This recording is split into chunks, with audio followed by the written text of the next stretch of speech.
ज्योतिष में पंचांग बहुत ज्यादा इंपॉर्टेंट वैल्यू रखता है। तिथि, वार, नक्षत्र, योग और करण, ये 5 चीजें जब भी एक जातक पैदा होता है उसमें उसकी तिथि के अनुसार पंचांग में हम देख सकते हैं वो कौन से वार में पैदा हुआ, कौन सी तिथि को पैदा हुआ, कौन से नक्षत्र में पैदा हुआ। आज मैं बात करूंगी राहु की। राहु कालम जो मुहूर्त में बहुत ज्यादा इंपॉर्टेंट रोल प्ले करता है।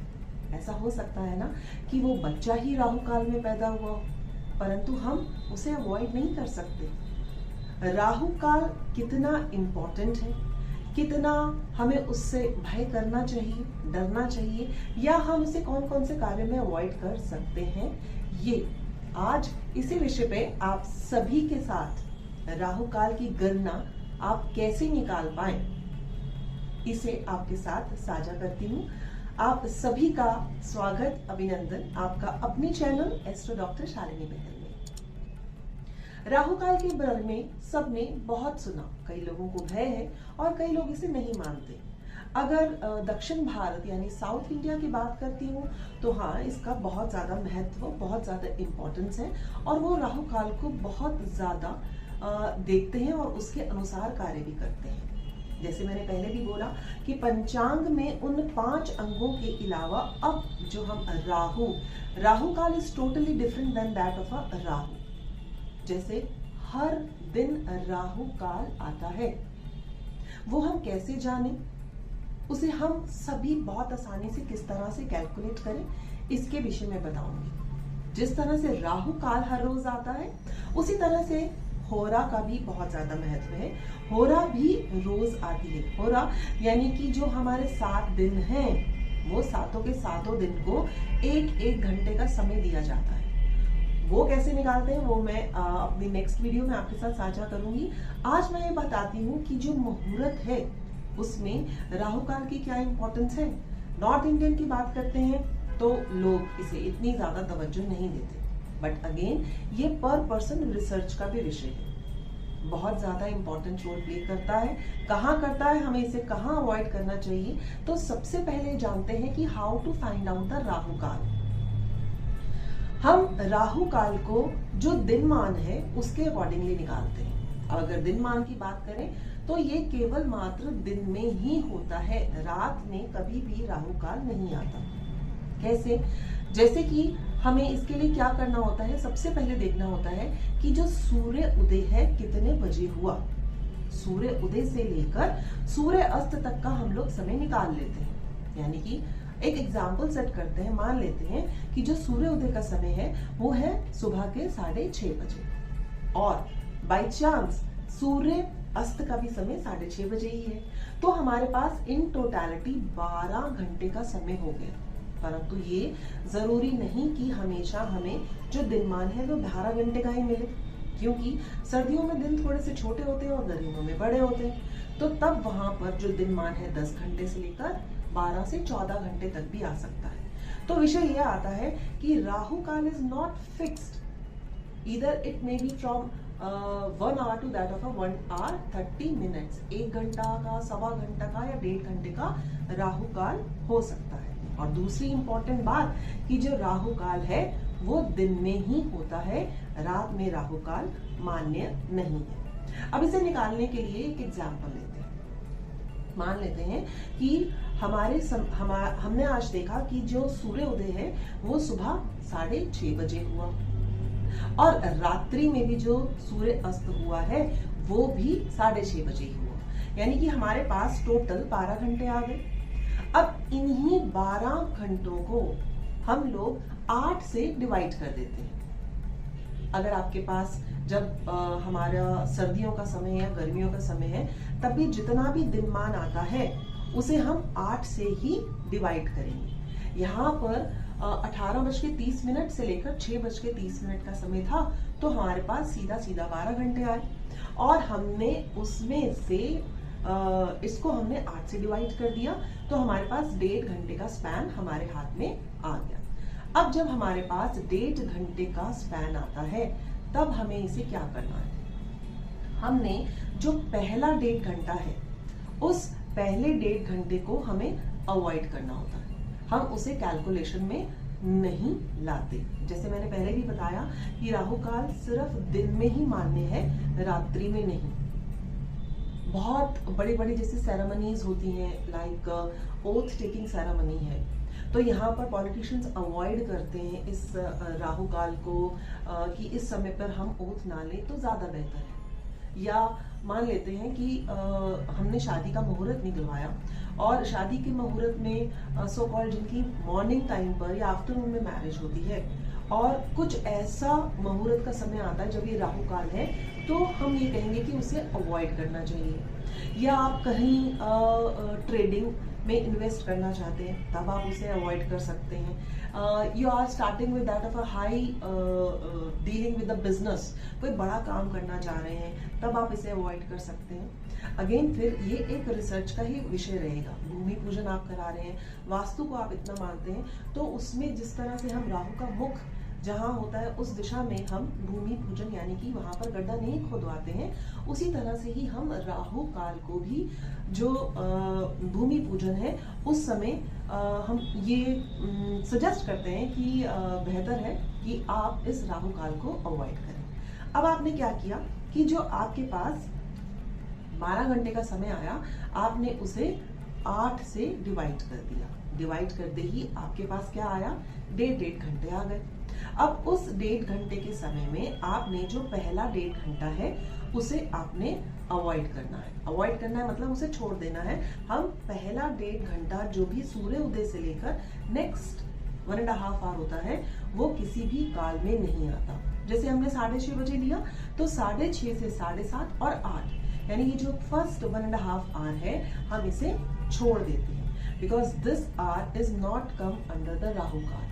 तो आप ये मानिए कि आप कोई भी कार्य करना चाहते हैं, अगर आप सुबह 1.5 घंटे में कर लेते हैं तो उसमें आपको किसी भी तरह की कैलकुलेशन की जरूरत नहीं है।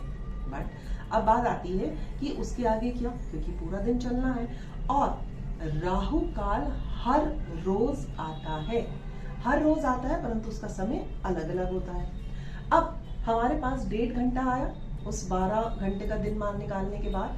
अब जो उसका सेकंड पार्ट था, हमने 6:30 से 8 बजे का जो समय था उसे बाहर निकाल दिया, यानी कि आप उसमें कोई भी कार्य कर सकते हैं। तभी कहते हैं कि अर्ली मॉर्निंग की पूजा बहुत अच्छी होती है।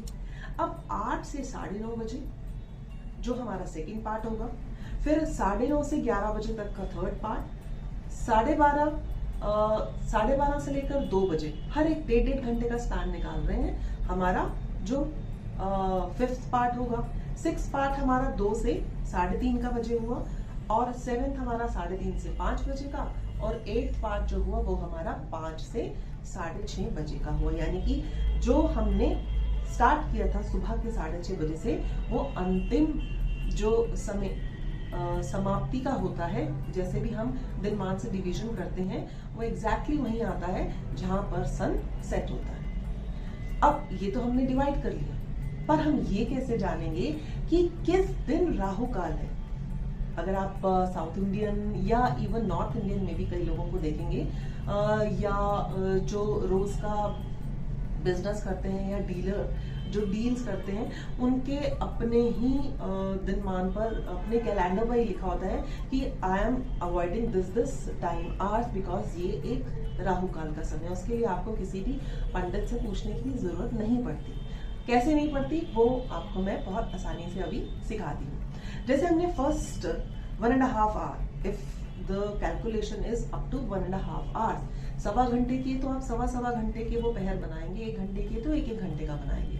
तो आपने जब पहले अवॉइड कर दिया 6:30 से 8 बजे का समय, जो हमारे पास सेकंड पार्ट था फ्रॉम 8 to 9:30, वो राहु काल जो होगा वो मंडे को ही होगा। यानी हर मंडे जो राहु काल आएगा वो 8 से 9:30 बजे आएगा, अगर आपका सूर्योदय 6:30 है और सूर्यास्त 6:30 बजे।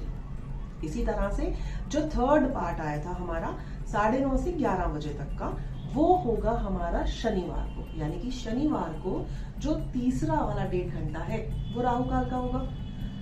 मान लेते हैं अगर आपने सैटरडे को कोई हवन कराना है तो you try to avoid between 9:30 बजे से 11 बजे, या तो उसे 9 बजे आरंभ कर दें या 11:15 11:30 के उपरांत तक इसे अपने हवन को आप स्टार्ट कर सकते हैं। फिर जो हमारा फोर्थ पार्ट था वो 11 से 12:30 समय का था। अब आप कहेंगे कि जो अभिजीत मुहूर्त होता है वो 11:45 से 12:15 तक का होता है। तो अभिजीत मुहूर्त जो है वो बुधवार का जो फ्राइडे का डे, दैट इज फ्राइडे, तो फोर्थ पार्ट जो फ्राइडे का हमारा 11 से 12:30 आया, जिसमें अभिजीत मुहूर्त भी था, वो राहु काल में आया। तो क्या इसे अवॉइड करना चाहिए या नहीं करना चाहिए? फिर फिफ्थ पार्ट जो था 12:30 से 2 बजे का आया, दैट इज वेडनेसडे। दिन आर फिक्स्ड, जो 5वां हमारा पहर आएगा वो वेडनेसडे को ही राहु काल होगा। फिर जो हमारा 6 था, हमने 1.5 घंटे के अकॉर्डिंगली निकाला था, 2:30 बजे से लेकर 3:30 बजे, वो आएगा हमारा थर्सडे यानी कि वीरवार को। और फिर उसके बाद 3:30 से 5 बजे हमारा आएगा ट्यूसडे को। और जो last part of the day होगा of every day, that is from the 5 बजे से 6:30 बजे, वो होगा संडे। यानी कि आप ये जानिए कि जब संडे है तो संडे को जो before 1.5 hour of a sunset, this is a Rahu काल। इसी तरह से मंडे को पहला पहर छोड़ने पर जो दूसरा पहर आता है, दैट इज अ राहु काल ऑफ मंडे।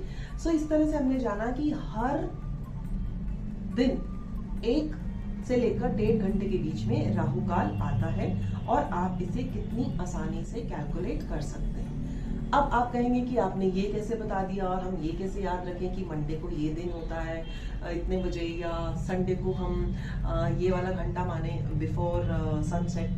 तो इसके लिए एक लाइन दी गई है, अगर वो लाइन आप याद करते हैं, that is mother saw father bearing the turban suddenly. So mother is for MO is for a Monday, यानी कि जो पहला पहर हो गया वो मंडे हो गया। सॉ SA यानी कि सैटरडे, यानी कि जो दूसरा हुआ, यानी कि तीसरा पहर जो हमने देखा था वो सैटरडे, यानी कि सैटरडे को अगर आज शनिवार है तो इसकी जो तीसरा डेट वाला घंटा होगा वो राहु काल होगा। फादर FA, राइट, तो that is called a Friday. Third is for Friday, wearing WE लिया, it's for Wednesday. The TH is for Thursday, turban TU से हमने ले लिया ट्यूसडे, एंड सडनली से ले लिया हमने Sunday. So this become very easy to learn कि कौन से दिन कितना समय का राहु काल होगा। तो इस तरह से आपने बहुत आसानी से इसे याद कर लिया, that is become very easy to calculate Rahu Kaal. अब वही बात है कि अगर वो 1.5 घंटे का है दिनमान, तो आप 1.5 घंटे का राहु काल निकालेंगे। अगर वो 1.25 घंटे का है तो आप उसे 1.25 घंटे के अकॉर्डिंगली चेक करेंगे। अब एक और बात बताते हैं, ट्यूसडे लेते हैं। ट्यूसडे को जनरली कीर्तन रखते हैं लोग, सत्संग होता है, तो ट्यूसडे का टेंटेटिवली जो राहु काल है Tuesday, that is come by 3:30 to 5 PM। तो बेहतर होता है कि अगर आपने किसी भी अच्छे कार्य के लिए कोई सत्संग रखा है या संकीर्तन रखा है ऑन ट्यूसडे, तो स्टार्ट एट बिफोर 3:30, यानी 3-3:15 बजे आप इसे आरंभ कर दें। Don't start in the Rahu kaal. Again it varies कि आपके लिए वो कार्य कितना इंपॉर्टेंट है। दूसरा, आप राहु काल को कितनी इंपॉर्टेंस देते हो। क्या कभी आपने राहु काल के ऊपर कभी कार्य किया है? रूटीन के जितने भी कार्य हैं उसको तो हम अवॉइड ही करते हैं, क्योंकि अगर हम सभी चीजों को, रूटीन के कार्यों को देखने लगेंगे राहु काल कब है कब नहीं है, तो शायद हम अपनी लाइफ जी नहीं पाएंगे। लेकिन फिर भी कोई ऐसे कार्य जो अपनी जिंदगी में बहुत महत्व रखते हैं, लॉन्जिटिविटी के लिए बहुत ज्यादा अनिवार्य हैं, उसमें मैं ये सजेस्ट करती हूँ कि आप राहु काल को अवॉइड ना करें तो बेहतर है। But again it is up to you, and ये जो है एक रिसर्च का विषय है। उसके लिए आपको स्वयं चेक करना पड़ेगा कि अगर मान लो आपने शेयर मार्केट में इन्वेस्टमेंट की और वो था दिन मंडे, और अगर आपने मंडे को सुबह 9:30 से जो फर्स्ट वाला पहर छोड़कर सेकंड पहर में किया, उस दिन जो शेयर मार्केट में आपको कैसा उछाल देखने को मिला अपने शेयर्स में, अगर आपने राहु काल ना करके दूसरे कार्य में दूसरे समय में किया तो आपको उसका रिजल्ट कैसे मिला। तो खुद इसके ऊपर रिसर्च करें। और ये मैं उम्मीद रखती हूँ कि how to calculate Rahu kaal with the help of a dinman, उसको किस तरह से जो आपके पास घंटे आएंगे 8 से डिवाइड करेंगे, और फर्स्ट जो भी आपका पहर होगा उसे छोड़ते हुए बाकी के जो 7 पहर आएंगे उसको हम 7 वारों में डिवाइड कर लेंगे। उम्मीद करती हूँ और आशा करती हूँ कि राहु काल के विषय में किस तरह से आप उसे आराम से स्वयं फाइंड आउट करें आप जान चुके होंगे। आप इसे कैलकुलेट कीजिएगा, खुद इसके ऊपर कार्य कीजिएगा और उसके बाद यहाँ पर मुझे लिखकर भेजिएगा, साझा कीजिएगा कुछ एक्सपेरिमेंट्स करने के बाद कि आपको कैसा लगा। इस राहु काल पे काम करने के बाद आपके लिए कैसा रहा, क्या आप इसे मानना चाहेंगे या नहीं मानना चाहेंगे। इसी के साथ अपनी वाणी को विश्राम देती हूँ, जल्द मिलती हूँ अपने नए वीडियो में। तब तक के लिए सबको प्यार भरा नमस्कार, अपना ख्याल रखें, धन्यवाद, प्रणाम।